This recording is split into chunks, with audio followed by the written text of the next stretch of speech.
Terima kasih untuk Anda yang masih bergabung bersama dengan kami dan di segmen ini kita akan review penguatan indeks harga saham gabungan di sepanjang perdagangan hari ini. Dan kami ingatkan kembali Anda masih bisa berpartisipasi di WhatsApp interaktif kami di 0812 di 8788 di 3723 seperti yang tertera di layar televisi Anda nantinya. Dan saat ini kami sudah terhubung melalui Zoom bersama dengan Bapak Muhammad Syahrizan Nas selaku Equity Sales NH Korindo Sekuritas. Kita akan langsung sapa saja. Pak Syahri, selamat sore, apa kabar Pak? Halo, selamat sore Mas David, kabar baik. Terima kasih Pak Syahri sudah meluangkan waktu di IDX Channel. Setelah mengalami tekanan yang cukup dalam di 2 hari perdagangan beruntun, hari ini indeks harga saham gabungan rebound, penguatannya juga cukup signifikan dan sudah kembali berada di atas level 7 ribuan. Bagaimana analisis Anda, terutama dari sisi teknikal Pak, penguatan signifikan yang terjadi di sepanjang perdagangan hari ini? Iya, surprisingly kalau kita lihat pergerakan daripada indeks ini, kalau dilihat memang cukup signifikan. Saya tadinya tidak menyangka bahwa full body candle yang akan terbentuk ya untuk indeks secara teknikal. Cuma memang pergerakan ini mencermin memang pergerakan daripada indeks US-nya sendiri, Mas David. Nah, kalau kita lihat indeks 3 indeks utama di Amerika Serikat itu kan ditutup menguat ya, disusul oleh laporan daripada FOMC yang mengarah kepada ditahan dulunya suku bunga di periode Desember, FOMC Desember. Alhasil di Eropa maupun di Amerika Serikat itu beberapa indeks utamanya itu mengalami kenaikan gitu ya. Kemudian untuk indeks kita memang untuk hari ini cukup signifikan mengalami kenaikan, di mana kalau kita lihat memang saham-saham big cap yang menjadi motor penggeraknya kalau kita lihat juga. Cuma memang kita harus waspada juga karena memang kalau kita tarik mundur dari Januari sampai dengan sekarang itu tidak dibarengi dengan inflow yang cukup signifikan ya. Karena yang tadinya kalau nggak salah itu kita pernah net buy di posisi 16 triliun rupiah secara year to date di periode Agustus September. Sekarang itu justru hanya tersisa di 400-an bio ya, 400-an miliar. Nah, ini indikasi yang cukup menjadi tanda tanya ya untuk pelaku pasar atau momentum untuk wait and see terlebih dahulu gitu ya, di tengah ketidakpastian yang melanda untuk market kita maupun di market regional gitu ya. Karena memang jalur FOMC tanda-tanda daripada The Fed untuk menaikkan suku bunga atau menurunkan suku bunga ini menjadi penentu pasar ke depan. Baik. Gitu ya. Pak Syahri, di tengah penguatan signifikan indeks harga saham gabungan di sepanjang perdagangan hari ini, besok jelang libur akhir pekan, biasanya hari yang rawan terjadinya koreksi, hari yang rawan profit taking begitu. Kemana Anda melihat arah pergerakan indeks harga saham gabungan? Ya, kalau dilihat pergerakannya memang sempat ada gap ya kalau dilihat dari pergerakan kemarin gitu ya. Cuma memang jika dilihat sekarang itu sudah membreakout daripada level psikologis 7.000.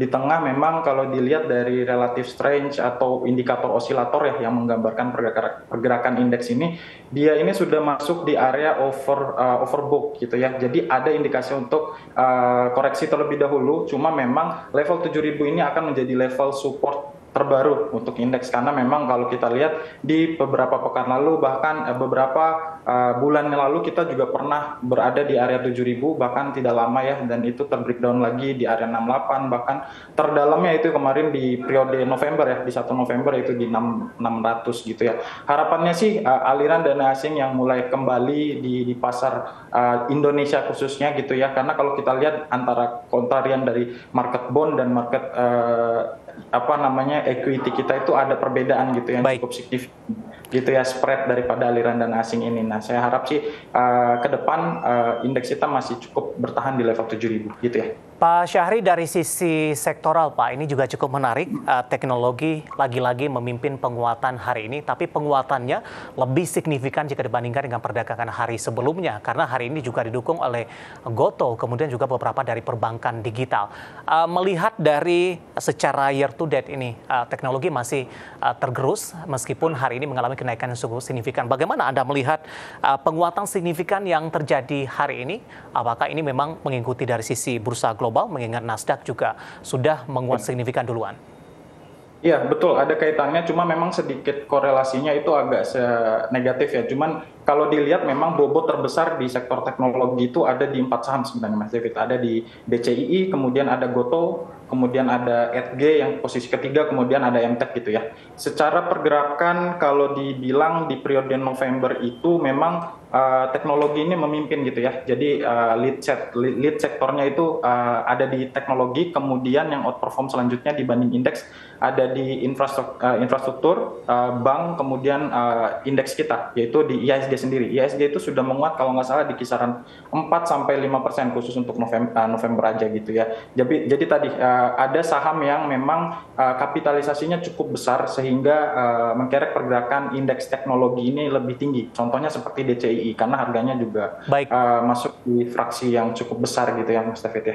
Oke, langsung saja kita ke membahas dari beberapa saham untuk DCII Indonesia Tbk ini juga konglomerasi dengan EDGE ini. EDGE kemarin juga melakukan stock split. Bagaimana analisis Anda secara teknikal untuk kita akan coba ambil sampel satu saja DCII hari ini di 49.225 menguat di 19,99%. Tampaknya auto reject atas kembali terjadi.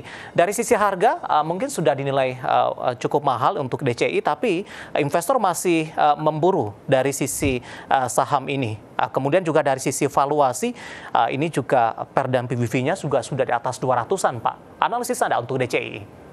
Iya, kalau kita berkaca dari pergerakan harga sahamnya memang sudah cukup tinggi kenaikannya di 2 hari terakhir ini, 2 kali mengalami auto reject atas. Ini alhasil rawan sekali untuk kita kejar gitu ya untuk masuk, dan untuk posisi sekarang itu lebih baik untuk sell on strength arahnya untuk jangka pendek. Kalau dilihat dari katalis terdekat gitu ya, kalau dilihat dari katalis-katalis yang ada untuk DCI ini, memang di periode kuartal 3 kemarin itu rilis datanya cukup menggembirakan jika dibandingkan dengan kuartal 3 di tahun lalu. Dan kalau kita lihat net income-nya juga naik ya, di mana net profit margin-nya tumbuh 39,41%, di mana hanya di tahun lalu itu hanya sekitar di 38. Ini kenaikan tipis, cuma memang bottom line-nya itu masih tumbuh, NPM-nya juga masih tumbuh. Dan kalau dilihat dari sisi PE memang secara valuasi ini sudah overvalue kalau menurut saya. Baik. Lebih direkomendasikan sell on strength untuk DCI dengan penguatan signifikan terjadi bagi yang sudah punya profit untuk mengamankan profitnya terlebih dahulu dan rawan terjadi profit taking. Dari DCI saya akan coba bergeser ke perbankan digital ini. Hari ini juga mengalami kenaikan signifikan, Pak Syahri, terutama untuk Arto, Pak. Tadi sempat menguat di atas 21%. Dan posisi penutupan hari ini menguat kembali di 24,89% di 2860. Tapi secara jangka mendengar jangka panjang tampaknya masih downtrend karena pelemahan cukup dalam sudah terjadi dan Arto mencoba untuk bangkit kembali. Rekomendasinya untuk Arto 2860 menguat di 24,89%. Iya, sebenarnya kalau kita lihat dari sisi teknikal klasik gitu ya, pergerakan sekarang itu sudah membentuk level support baru, di mana kalau kita tarik mundur di periode Juni gitu ya, Juni 2023 di situ ada support yang cukup bisa dibilang kuat ya, karena memang pergerakan hari ini itu dia break dari ketiga moving average-nya. Secara average dan volume itu sudah cukup tinggi, cuma memang akan ada koreksi jangka pendek, cuma yang bisa mitigasi itu di area 2610 sebagai level support terlebih dahulu. Jika 2610 ini terbreakdown lebih dalam, alangkah lebih baik kita jual keseluruhan dulu. Tapi untuk sekarang itu potensinya masih bisa di hold jika berada di area 2610 gitu ya. Target terkuat kurang lebih di highest di periode Juni ya, di 3470. Di situ juga terjadi volume yang cukup spike ya, Mas David ya, kalau dari sisi teknikal. Baik, analisis untuk Arto 2860 hari ini juga menopang dari sektor teknologi, penguatannya di 24,89%. Tapi secara 6 bulanan Arto sudah mengalami koreksi cukup dalam. Penguatan yang terjadi beberapa waktu terakhir mencoba untuk bangkit, terutama confirm Arto masuk kepada indeks MSCI beberapa waktu lalu.